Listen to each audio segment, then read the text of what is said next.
안녕하세요. 제주 사회에 영향을 끼친 인물 양영희 감독을 발표할 독일학과 원현정입니다. 네, 순서는 이렇게 하도록 하겠습니다. 우선 양영희 감독님을 아주 간단하게 소개하도록 하겠습니다.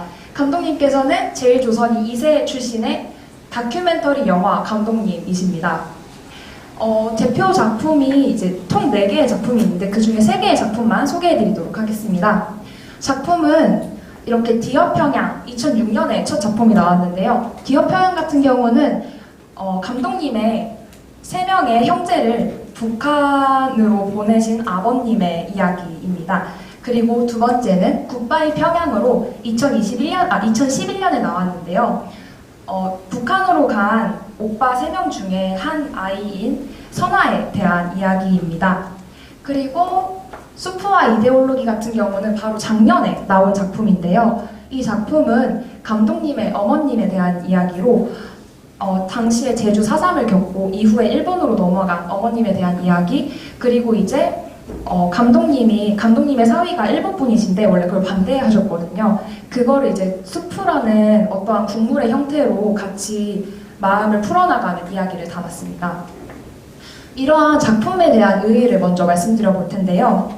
이러한 감독님의 작품은 왼쪽에 사진에 스크랩 해온 걸 보시면 2023년 한국예술영화관협회는 작품이 아닌 감독님에게 상을 이제 수여했습니다.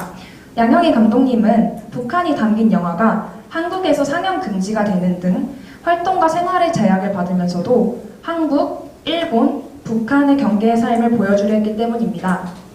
또한 이는 작년 개봉한 스포와 이데올로기로 확장되어 제주 4.3과 그로 인한 영향이 현재까지도 어떻게 영향을 미치고 있는지 그 일본에서의 삶을 보여주고 있습니다.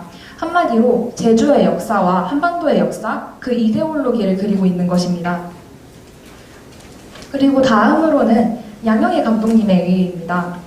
양영희 감독님은 작년에 제주대학교 제일제주인 센터 혹시 있으신 거 아시나요? 거기에 이제 강연을 오셨습니다.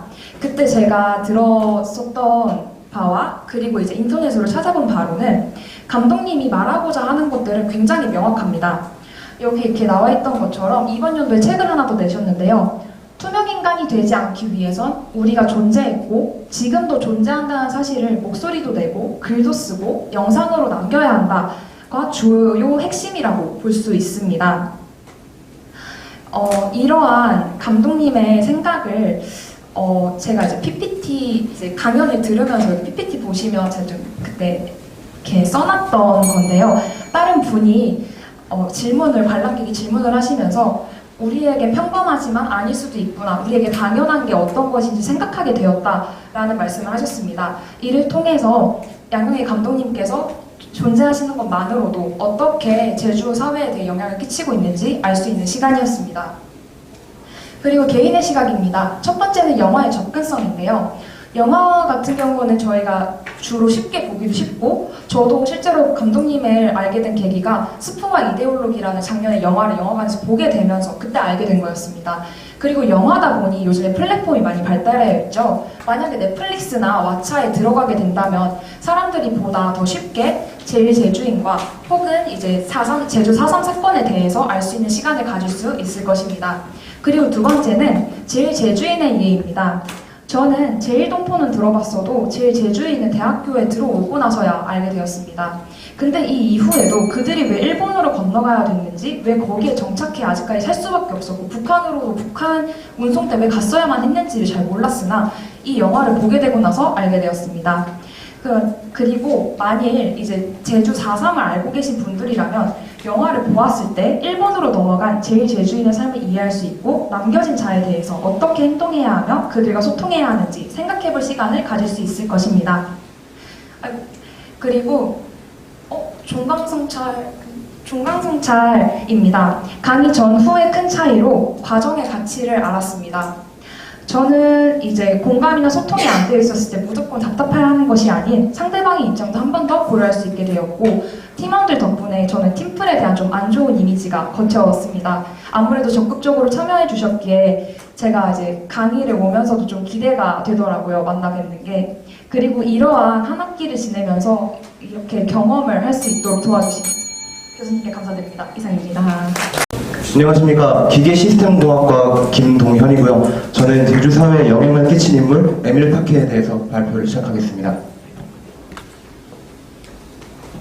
에밀 타케라는 인물에 대해서 다들 들어보신 적 있으신가요? 없습니다. 아마 저처럼 다들 없을 거라 생각하는데요. 에밀 타케는 프랑스에서 한국으로 온 선교사였습니다. 55년 동안 조선에서 살고 그중 13년을 제주도에서 선교 활동을 이어온 선교사였습니다. 왜 이 사람이 제주사회에 어떤 영향을 얼마나 끼쳤는지 앞으로 여러분들께 두 가지 주제로 말씀을 드려보겠습니다. 여러분들 벚꽃 좋아하시나요? 네. 저도 벚꽃 정말 좋아하는데요.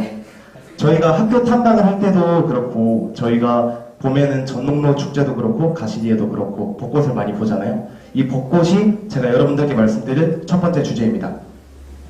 정확히는 왕벚나무인데요.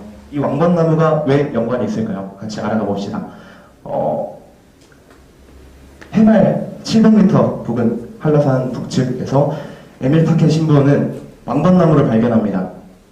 평소 에밀 타케 신부는 이제 식물을 채집하고 그 표본을 모으는 것을 취미로 삼는 사람이었는데요.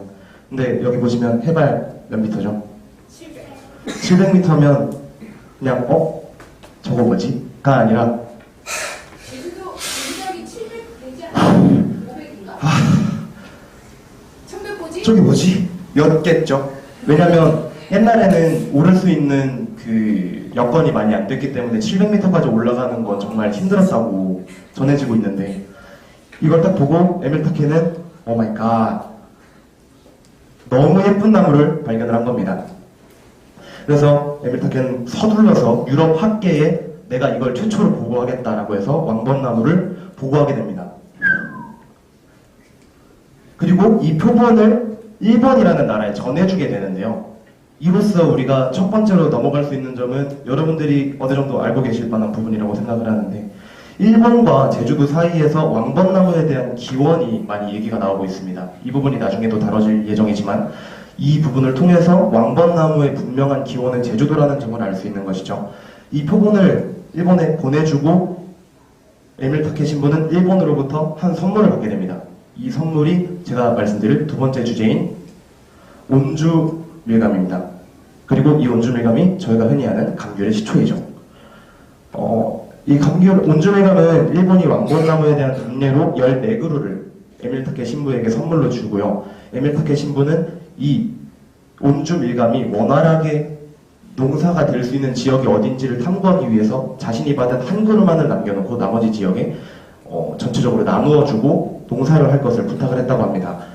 이것이 서귀포 서흥동 중심으로 감귤원이 조성이 되고 이것이 나중에는 이 한 그루만 있으면 자식 대학도 보낼 수 있다는 의미에서 대학나무로 불리게 됩니다. 그리고 이것이 우리나라 대표 겨울철 과일인 감귤이 되는 것이죠. 하기에 있는 한원교회에 되어 있는 말씀이 딱 적혀있는 기록을 보면 이렇게 적혀 있습니다. 프랑스어냐? 예, 저도 못 읽겠어서 번역본을 준비했습니다. 하느님께서 이토록 많은 선물을 주셨는데 어찌 이것을 모으고 연구하는 것이 즐겁지 않을 수 있겠습니까? 라는 뜻이고요. 이것을 통해서 에밀 타케는 자신이 하는 일에 대한 즐거움과 열정을 가지고 있었음을 알 수 있습니다. 2023년 시각으로 이것을 바라보겠습니다. 첫 번째 주제인 왕벚나무에 대해서 왕벚나무의 기원이 일본이라는 부정적 여론이 정말 몇 년 전까지만 해도 존재했는데 이것에 대한 기록이 밝혀지고 이것에 대한 확실한 구분이 지어지면서 왕벚나무의 기원이 제주도라는 점이 확실히 되었습니다. 그리고 두 번째 주제인 온주밀감은 오늘날 제주도의 대명사로 평가받는 감귤의 시초가 됩니다. 감귤의 종류는 정말 여러 가지가 있죠. 감귤, 한라봉, 레드향, 천혜향, 카라향, 황금향 등 아주 많은 종류의 그 번식으로 인해서 오늘날 제주 감귤의 시초가 된 것입니다. 경제적, 문화적으로 중요한 요소의 기반을 마련했다고 볼 수 있겠습니다. 자신의 시각, 자신이 처해진 환경에서 자신이 해야 할 일을 얼마나 즐기고 그것에 대한 열정을 가졌는지를 봤을 때 더 나은 사람이 되는 방법을 에밀 타케로부터 본받을 수 있다고 저는 생각합니다. 마지막 종강성찰입니다. 저희 너무 소중한 팀원들과 함께 공감하고 소통하는 능력을 기를 수 있는 좋은 기회였던 것 같습니다. 제가 더 나은 사람이 되었다는 것을 이 한 학기를 통해서 너무나 명확하게 알 수 있었고, 이런 좋은 수업을 진행해 주시고 저에게 좋은 기회를 마련해 주신 이문숙 교수님께 감사의 말씀 드리며 제 발표를 마치겠습니다. 감사합니다. 발표입니다. 딱 한 번만 집중해 주시면 감사하겠습니다. 네, 제주에 영향을 미친 인물에 대해서 발표를 할 건축공학과 황종호 학생입니다. 네, 발표는 제가 왜 해당 인물을 선정했는지와 그 인물이 제주에 영향을 미친 점들과 2023년의 시각에서 이제 제주에 미친 인물이 어떤 영향을 펼칠 수 있을까, 그리고 그거에 대한 제 견해를 말씀드리면서 발표를 마치도록 하겠습니다. 네, 다들 아시죠? 네, 이효리님인데요. 이효리님이 이제 왜 제주의 인물로 선정을 했냐 하면, 이제 2013년에 이상수님과 결혼을 하면서 이제 제주도에 정착을 하고 제주 관련 프로그램도 참여를 하면서 이제 많은 영향을 끼쳤는데, 간단히 이제 이효리님에 대해서 설명을 드리자면, 이제 대한민국 연예계 최초 가요대상과 연예대상을 수상을 하셨고, 광고 방송업계에서 최우수 모델상을 수상을 하셨습니다. 그리고 환경보호와 동물보호, 위안부, 독거노인을 위한 처우 개선에 선한 영향을 끼치고 있으면서 10대부터 5, 60대까지 모두 아시는 인물이면서 영향을 끼칠 수 있는 인물이라는 것을 말씀드리며, 어떻게 제주에 영향을 끼쳤는지 이제 설명을 드리겠습니다. 다들 이 프로그램 아시나요? 네. 효린의 민박이죠. 효린 민박은 이제 제주도에서 이효리 가족이 이제 거주하며 제주의 일상과 이제 관련 관광지를 돌아다니는 프로그램인데요. 여기 보시면 시청률이 시즌 1 때는 최고 10%, 시즌 2 때는 10.75%로 방송 종료까지 종강 채널에서 이제 가장 1위의 시청률을 기록한 프로그램입니다. 네, 이 해당 프로그램이 제주도에 어떤 긍정적 역할을 끼쳤냐? 제주에 대한 긍정적 이미지를 재창조하고요. 숨겨진 지역 명소를 발굴함과 동시에 제주의 여행에 대한 여행 욕구를 유발하고 관광객 증가와 지역 경제 발전에 기여했습니다.